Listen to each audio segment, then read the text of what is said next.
yours? Yeah, this is mine. Yeah.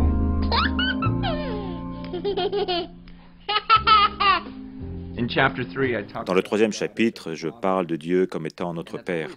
C'est toujours un peu difficile de parler de Dieu comme notre Père, parce que nous pensons immédiatement à nos propres pères.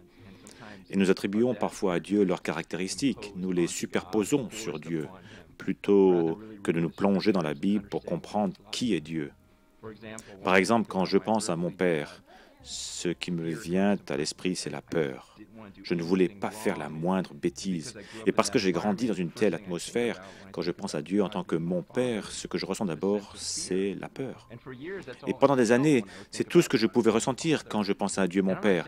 Je ne veux pas dire par cela que je ne crains plus Dieu, parce que ce n'est pas vrai. Et j'espère garder pendant toute ma vie cette crainte respectueuse pour Dieu.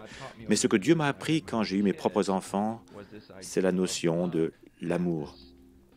Et le sentiment que je ne peux pas m'empêcher de constamment penser à mes enfants parce que je les aime tellement.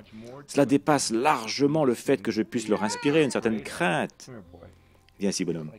C'est comme ça.